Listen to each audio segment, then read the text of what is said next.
तो जिस प्रकार ग्रह अपनी संगत बदलने से उसका प्रभाव बदल जाता है, उसी प्रकार औषधियों में देखें तो जो आयुर्वेदिक औषधियां थी उनमें वैद्य जी बताया करते थे कि इसको गर्म पानी से लेना है, इसको गर्म दूध से लेना है, इसको शहद से लेना है, आदि आदि। क्योंकि उसका प्रभाव, और बहुतों में कहते थे इस चीज को शहद के साथ तो कतई मत लेना। तो वही औषधि है, लेकिन वो किसके साथ ली जा रही। और ऐसा आज एलोपैथिक मेडिसिन में भी डॉक्टर कहते हैं जब ये दवा खाइएगा तो ये खाइएगा, जब ये दवा खाइएगा तो ये मत खाइएगा। तो उसकी संगत के अनुसार जो केमिकल रिएक्शन होते हैं उससे भी उसका प्रभाव बदल जाता है। जल, अब जल का प्रभाव कैसे बदलता है? वही जल जब मदिरा में मिला दिया जाता है तो पैग बन जाता है। वही जल जब दही दूध मेवा के साथ मिला दिया जाता है तो पंचामृत बन जाता है। तो उसका भी संगत के साथ उसका नाम तक बदल जाता है, उसका प्रभाव तक बदल जाता है। पवन, पवन का भी हम लोगों ने ऊपर दो दो उदाहरण पढ़ ही लिए हैं। वस्त्र, वस्त्र का भी स्वभाव उसके संगत और कुसंगत के द्वारा बदलता है। इसके तो बहुत ही सारे उदाहरण मिलेंगे। वही वस्त्र तन ढकने के काम आ सकता है, वही वस्त्र तंबू बनाने के काम आ सकता है, वही वस्त्र गठरी बनाने के काम आ सकता है। उसी वस्त्र से रस्सी भी बुन के उससे तंतुओं से बनाई जा सकती है। तो बहुत उसके रूप और प्रभाव उसी से अब जो तंतु है उससे गठरी भी बांध सकते हैं, उससे फांसी का फंदा भी बना दिया जाता है। तो किस प्रकार, क्यों? क्योंकि वहां व्यक्ति बदल गया, वस्तु वही थी, रस्सी वही थी, पर व्यक्ति के जल्लाद के हाथ में गई तो फांसी का फंदा बन गया, और चारपाई बुनने वाले के हाथ में गई तो उसने खटिया बुन दी, आपके आराम करने के काम आ गई।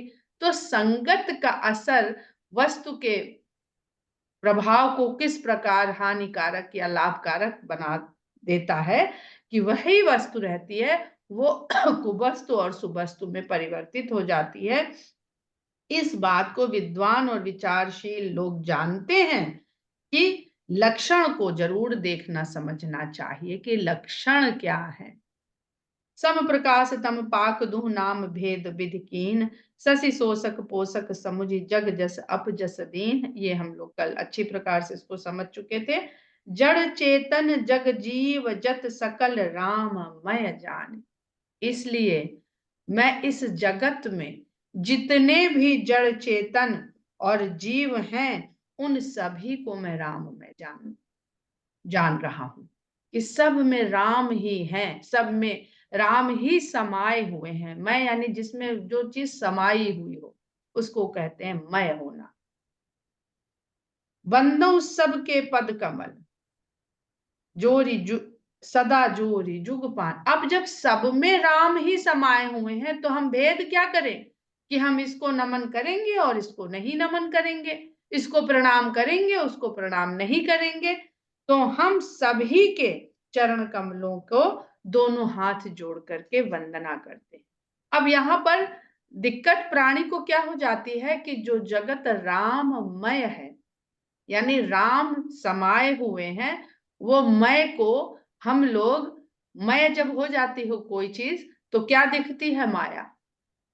मय और माया के संबंध को विचार करने का प्रयत्न करिएगा। मय और माया का में क्या संबंध है?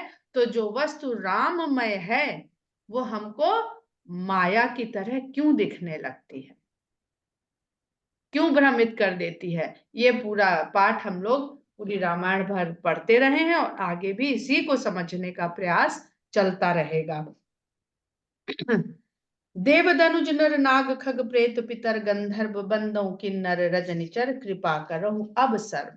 अब सभी लोग जितने भी इसमें नाम लिए तुलसीदास जी ने, सभी लोगों की मैं वंदना करता हूं और सभी लोग मुझ पर कृपा करें। आकर 4,84,00,000 जात जीव जल थल नभवासी, सिया राममय सब जग जानी, करऊं प्रणाम जोरी जुग पानी। क्योंकि 84 लाख योनियों में आकर के जीव इस संसार में जिस प्रकार उत्पन्न होता है, जो 84 लाख योनियां हैं, उन योनियों में जीव किस प्रकार इस संसार में उत्पन्न हो रहा है, दिख रहा है? 4 प्रकार से। वो 4 प्रकार स्वेदज, अंडज, उद्भिज, जरायुज।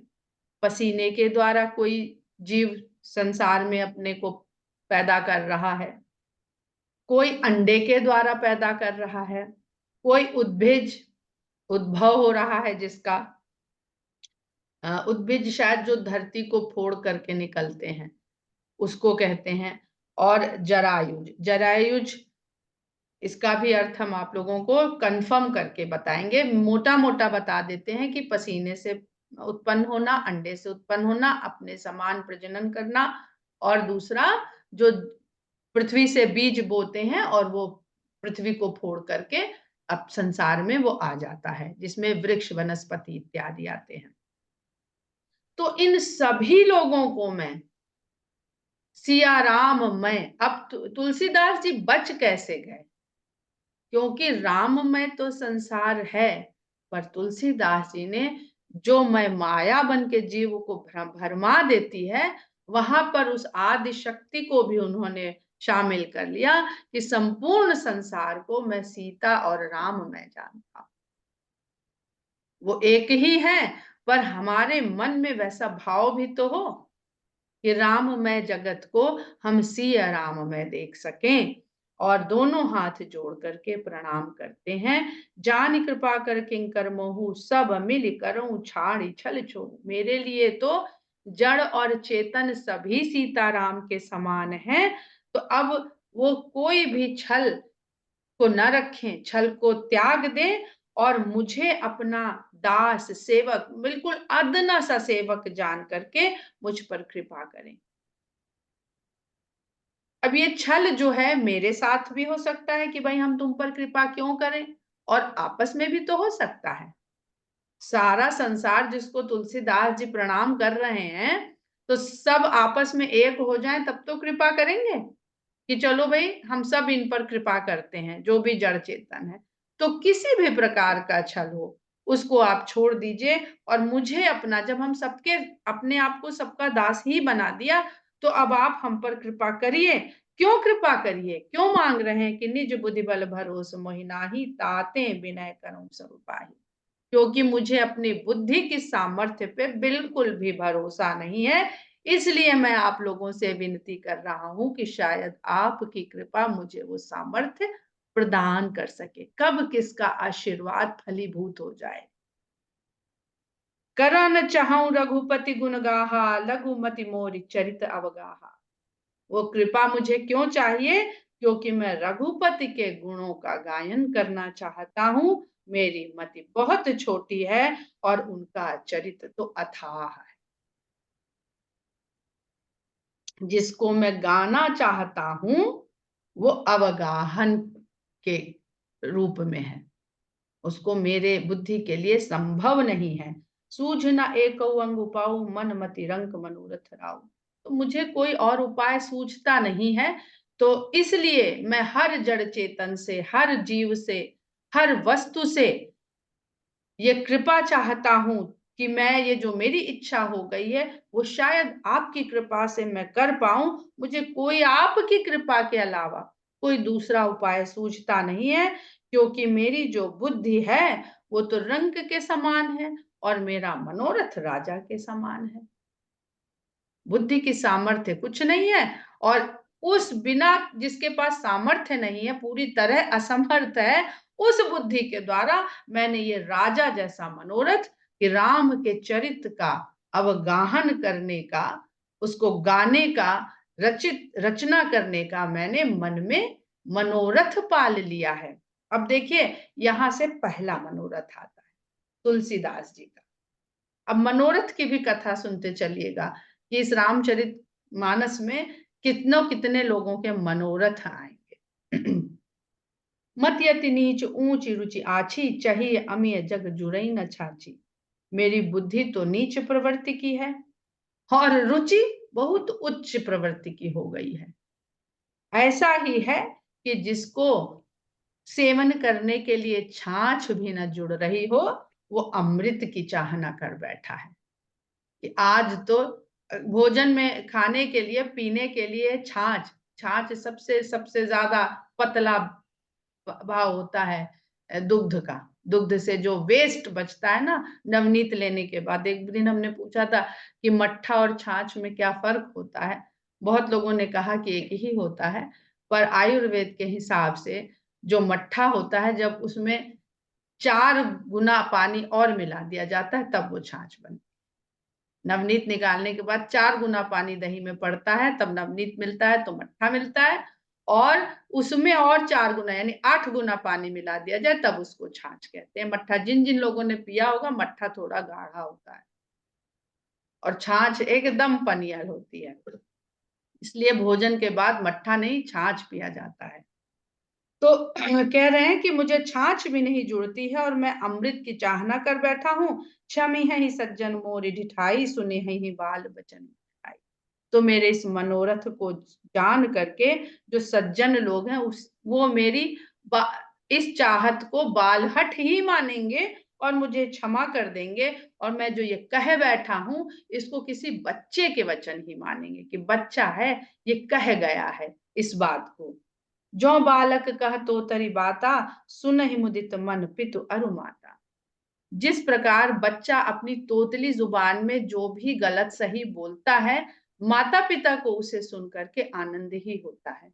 तो उन्होंने जो कृपा माँगी है इस प्रकार की निश्छल कृपा सबसे, तो वैसी कृपा केवल इस संसार में माता-पिता कर सकते हैं। भगवान के बाद अहेतुक कल्याण करने वाला अगर कोई है तो वो माता-पिता है। उन्हें अपने बच्चे की वो तुतली वही बच्चा बड़ा हो जाएगा तो वो कुछ अपशब्द कहेगा तो माता-पिता को नहीं अच्छा लगेगा।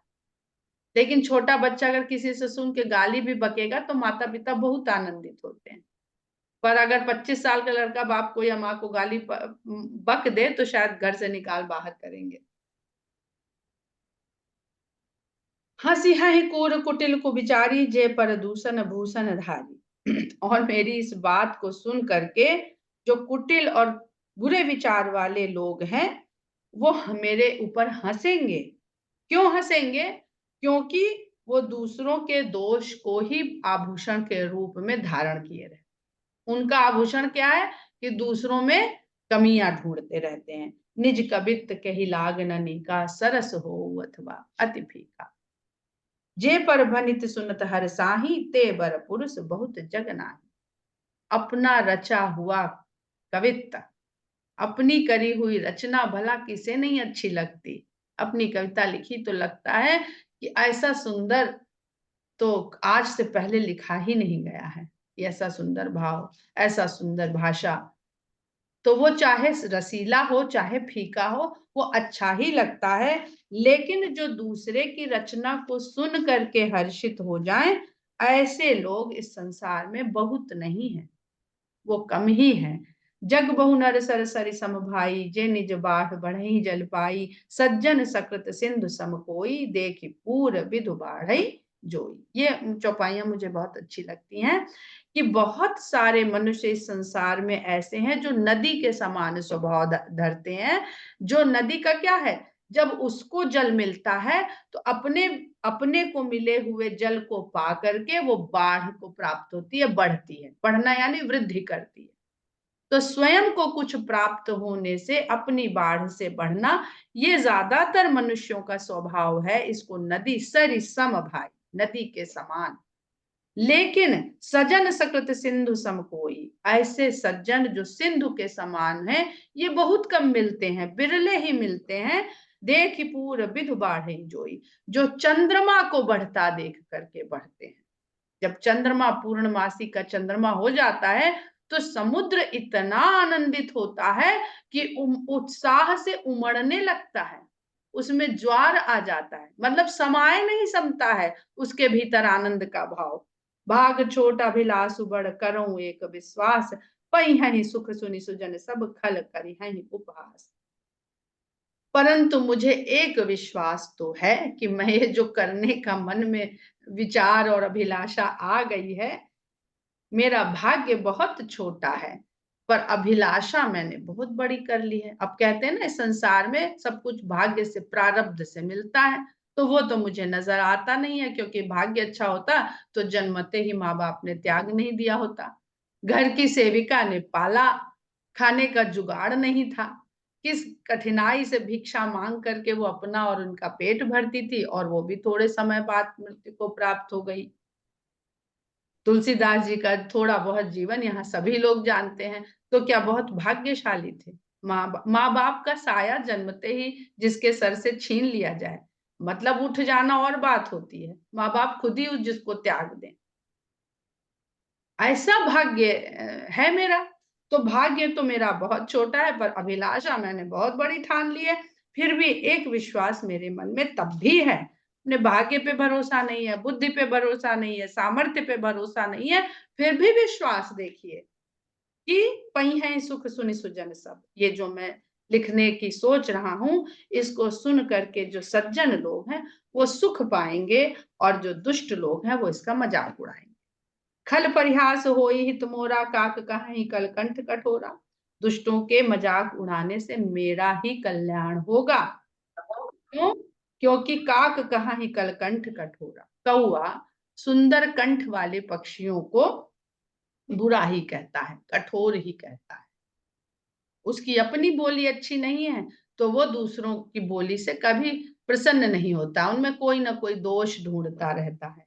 हंस ही बक दादुर चातक कहीं, जैसे बगुला हंस को और मेढक चातक को बुरा कहता है। क्यों? क्योंकि वो तो कहेगा कि हम तो प्यासे मर जाएंगे, लेकिन स्वाति नक्षत्र की बूंद ही पियेंगे। और मेढक का स्वभाव जहां तहां पाया वहां रह लेता है, गंदे से गंदे जल में मेढक रह लेता है। पर चातक कहता है प्यासे मर जाएंगे, पर स्वाति नक्षत्र की बूंद के बिना जल नहीं ग्रहण करेंगे। तो वो मेढक कहेगा अरे बेवकूफ है, आजकल लोग ऐसे होते हैं ना, अरे जैसा चल रहा है राज, बेवकूफ है, ऐसे पद में बैठ के भी रुपया ना कमा पाए, बेवकूफ थे, कहते हैं ना ऐसे लोग, उसकी प्रशंसा नहीं करते हैं। इसी प्रकार बकुला हंस की, हंस हंस ही मलिन खल विमल बत कही, वैसे ही जो मलिन मन वाले दुष्ट लोग हैं वो निर्मल वाणी की बातें सुन करके हंसते हैं। कवित रसिक न राम पद नेहू, तिन कहा सुखद हास रसेहू। और किस किस को ये हंसने के योग्य लगेगी? अब रामचरितमानस की बात हो रही है।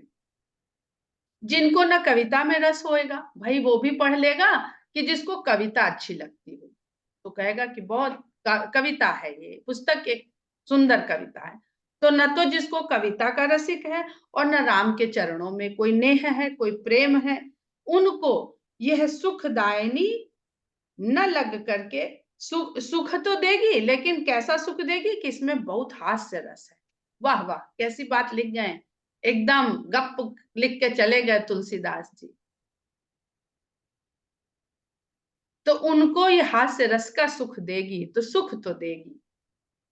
भाषा भनित भोर मति भोरी, हंसी बेजोग हंसे नहीं कोरी। मेरी भाषा तो वैसे ही भद्दी है, कौन सी बोली लिख रहे हैं देखिए, पढ़ो तो अजीब लगती है। तो भाषा तो मेरे इस जो रचना करने जा रहा हूं, मेरी बुद्धि भी बेकार है, भोली मतलब कुछ आता नहीं है, विद्वान नहीं है, मेरी कोई विद्वान की बुद्धि नहीं है, भोली भाली बुद्धि, और भाषा भी भद्दी है।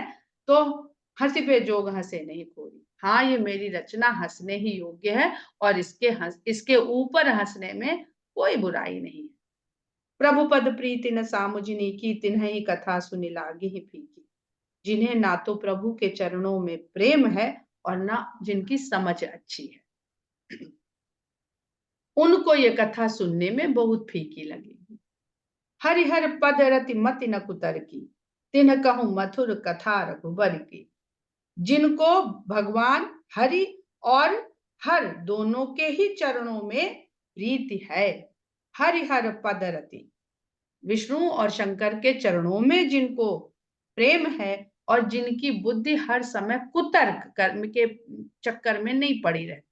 अब ये सब पात्र आएंगे आगे कि भाई सिद्ध करो, सिद्ध करो कि कई साल पहले आए थे वो यहाँ अयोध्या, अच्छा यही अयोध्या थी, आप कैसे जानते हो यही अयोध्या थी? तो इस प्रकार के तर्क, और तर्क कौन करती है? बुद्धि करती है। तो जिनकी बुद्धि कुतर्क में नहीं पड़ी होगी और हरि और हर के चरणों में जिनका प्रेम होगा, बस उन्हीं लोगों को ये रघुबर की कथा मधुर जान पड़ेगी। राम भगति भूषति जिय जानी, सुनी है सुजन सराही सुबानी, कभी न हो नहीं बचन प्रवीणु, सकल कला सब विद्या ही। कह रहे हैं बहुत बढ़िया चौपाई है ये। राम भगति भूषित जिय जानी, सुनी है सुजन सराही सुबानी। जिनके भीतर राम की भक्ति होगी, मेरी रचना में वो बात नहीं है कि ये आपको अच्छी लग रही है। जिनके हृदय में राम की भक्ति होगी, उनको ही यह कथा सजाएगी, उनके ही मन को सजाएगी। भक्ति तो आपके पास पहले से है, इस राम की कथा से आपने उसमें थोड़े से आभूषण पहना दिए। कितनी सुंदर बात लिख रहे हैं। हम लोग कहते हैं कि भाई रामायण पढ़िए, धीरे धीरे राम की भक्ति पैदा हो जाएगी, पर तुलसीदास जी कह रहे हैं कि उनको ये सजाएगी, उनके मन को, जिनके जीव में राम की भक्ति पहले से विद्यमान है। वही सज्जन लोग इसको सुनेंगे और अपनी सुंदर वाणी से इसकी सराहना करेंगे। क्योंकि कभी ना हो नहीं बचन प्रवीण, मेरे पास तो कवि कहलाने का कोई सामर्थ्य नहीं है। मैं कवि, अरे मैं कहाँ का कवि, और ना तो मैं बातें करने में प्रवीण हूं, भाषा इत्यादि में, कि भाई क्या किस कुशलता से अपनी बात कहता हूं, तो ना मैं प्रवीण हूं और ना मैं कवि हूं, और सभी तरह की कला और विद्या से हीन भी हूं। आखर अर्थ अलंकृति नाना, छंद प्रबंध अनेक विधाना, भाव भेद रस भेद अपारा, कवित दोष गुण विविध प्रकारा। आज किसी साहित्यिक सभा में बैठ जाइए, एक कोई कविता सुना दीजिए, अगर बहुत बड़े बड़े विद्वान वहां बैठे हुए हैं, तो वो आपकी कविता में कम से कम 2-4 कमियां बता देंगे। यहाँ मात्रा का दोष है, यहाँ छंद का दोष है। अरे भाव कोई नहीं देखता, कोई भाव नहीं देखता है। तो कह रहे हैं कि अक्षर, उनके अर्थ, और फिर वो कविता बनाने के लिए उसमें अलंकारों से उसको सजाना पड़ता है, तब कोई अच्छी कविता कहलाती है।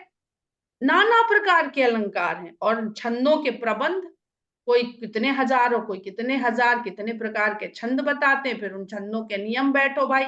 हमें तो सच्ची बताएं, अगर छंद गिनने बैठ जाए तो हमें लगता है इससे अच्छा हम 2 का पहाड़ा याद कर लें, या जो पहाड़ा जीवन भर याद नहीं हुआ 17 और 19 का, वो पहाड़ा याद कर लें। हम माफी चाहते हैं, पर ऐसा भाव मेरा आता है। तो इतने छंदों के प्रबंध है और फिर उनके विधान है। पहले छंदों के नाम सीखो, फिर उनके विधान सीखो, और उतनी देर में जब उनको बैठाओ तो पता, हम लोग जो अपने मानते नहीं कि भाई साहित्यकार है, हाँ जो भाव मन में आता है उसको जितने शब्द आते हैं उस तरह से लिख देते हैं। तो तुलसीदास जी ये बात कह रहे हैं, जिनकी पुस्तक को सभी प्रकार के छंदों, सभी प्रकार के रसों के लिए लोग इस पर रिसर्च करते हैं, आज तक पीएचडी होती है, और फिर उसके पास भावों के भेद, भाव में भी भेद, इसमें कौन सा भाव है, बैठ के वो तो लिख गए अपने भक्ति भाव में डूबे रहे होंगे और लिखते चले गए। जब लिख रहे थे तो सोचते थे कि यहाँ पे हम कौन सा छंद और कौन सा अलंकार और कौन सा भाव भेद डाल रहे हैं, और रस भेद अपारा, फिर रसों के भेद, और ये सब अपार हैं, इनका कोई पार। अरे जितना कोई रचना चाहेगा, जैसे रचना चाहेगा रचता जाएगा, उनके नियम कानून देख करके आप बनाते जाइए, वो भी असंख्य होते चले जाते हैं। और कवित दोष, कविता में ये गुण और दोष हैं, ये कविता के फलाने छंद के इस गुण को या इस दोष से भरी हुई है, ये भी अनेक प्रकार के हैं। कवित विवेक एक नहीं मोरे, तो कविता रचने का जो विवेक होता है बुद्धि में, वो मेरे पास तो एक भी नहीं है। सत्य कहाऊं लिख कागज कोरे, मैं इसको कोरे कागज पर लिख के सत्यापित करता हूं। भनित मोरी सब गुण रहित, विश्व विदित गुण एक, सो विचारी सुनी है सुमिर, सुमति जिनके विमल विवेक।